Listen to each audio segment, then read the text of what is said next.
गीता का यह अध्याय। श्री कृष्ण भगवान बोले, हे पार्थ, मुझ में मन लगा करके मेरे ही आश्रय होकर योगाभ्यास करते हुए मेरे स्वरूप का संशय रहित पूर्ण ज्ञान होना सो सुनो। विज्ञान के सहित यह पूर्ण ज्ञान मैं तुम्हें सुनाता हूँ, जिसके जानने से तुमको इस लोक में कुछ जानना शेष न रहेगा।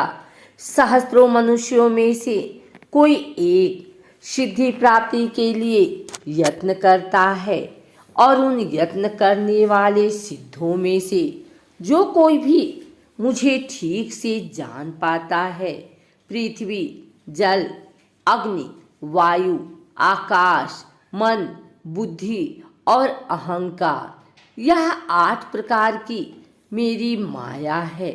इस प्रकृति को अपरा, अचेतन अर्थात जड़ कहते हैं। और हे महाबाहो, इससे दूसरी प्रकृति चेतन है, जिसने संपूर्ण जगत धारण किया है। इन्हीं दोनों प्रकृतियों से सब प्राणी मात्र उत्पन्न होते हैं, ऐसा जानो। यह प्रकृतियां हमें ही से उत्पन्न होती हैं।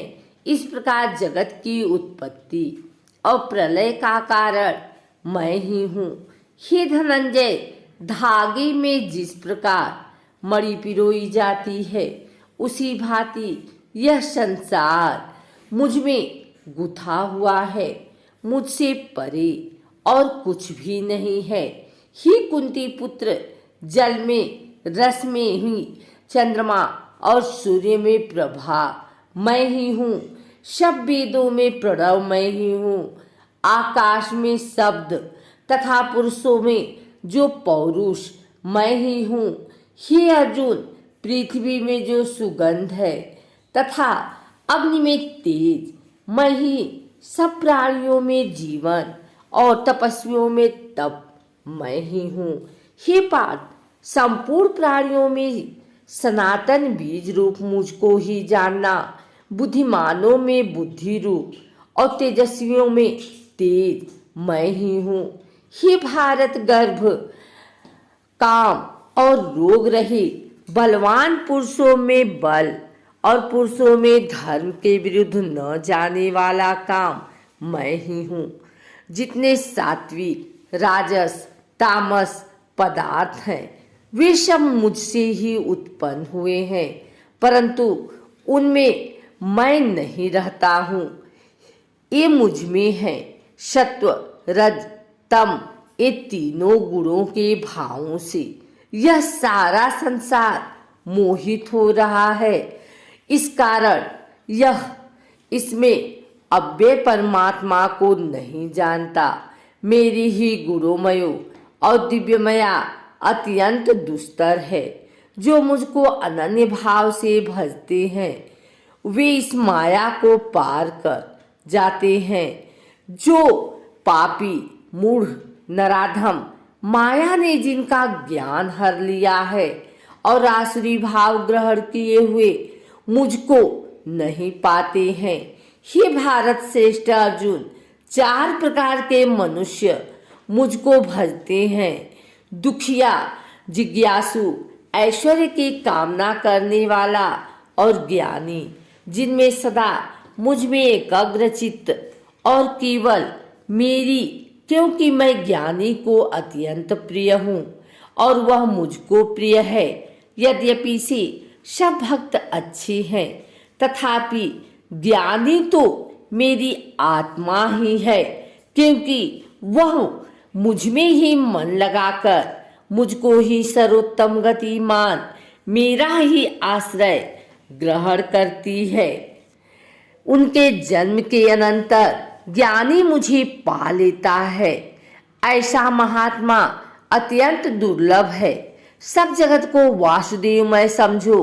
अपनी अपनी प्रकृति के नियम के अनुसार भिन्न भिन्न कामों, वासनाओं में अज्ञात में डूबकर उन फलों की चाहना से अन्य देवताओं के अधीन होकर उनकी उपासना करते हैं।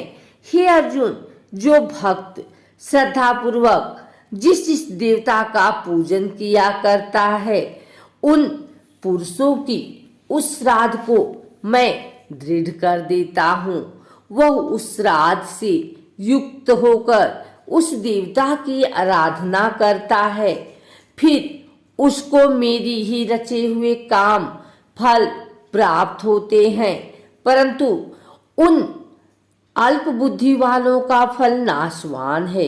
देवताओं की आराधना करने वाले देवताओं को मिलते हैं और मेरे भक्तजन मुझ में मिल जाते हैं। मेरे अव्यय अविनाशी अति उत्तम स्वरूप को न जानकर मंद बुद्धि लोग मुझे अव्यय को व्यक्त देह मानते हैं।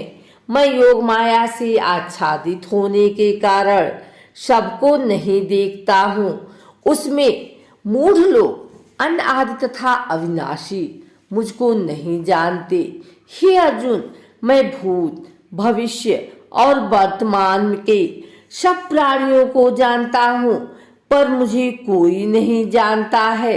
हे भारत, हे परतम, इच्छा और द्वेष उत्पन्न होने के कारण सुख दुख आदि द्वंद्वों का मोह से जगत के सभी प्राणी भ्रम में फंसे जाते हैं।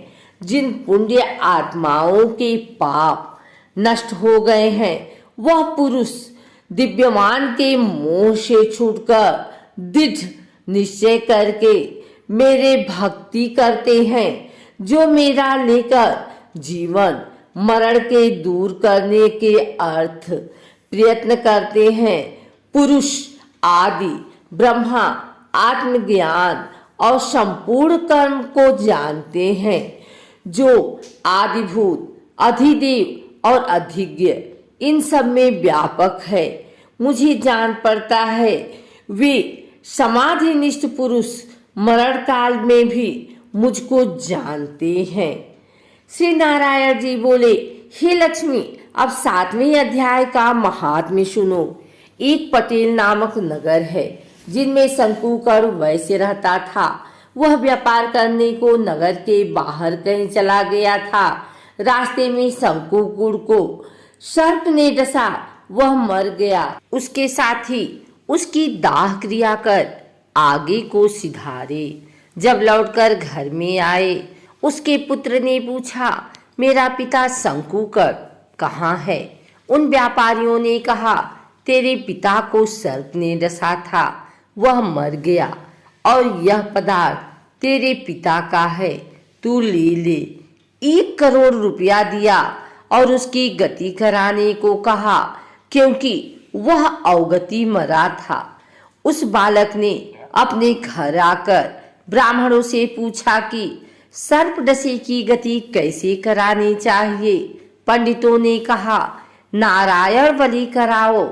ऊद के आटे का पुतला बनाया, चुनिया चढ़ाई, जैसे विधि किया। बहुत ब्राह्मण जीवाएं श्रद्धा पिंड पत्तल कराया। बाकी द्रव्य जो रहा चारों भाइयों ने बांटा।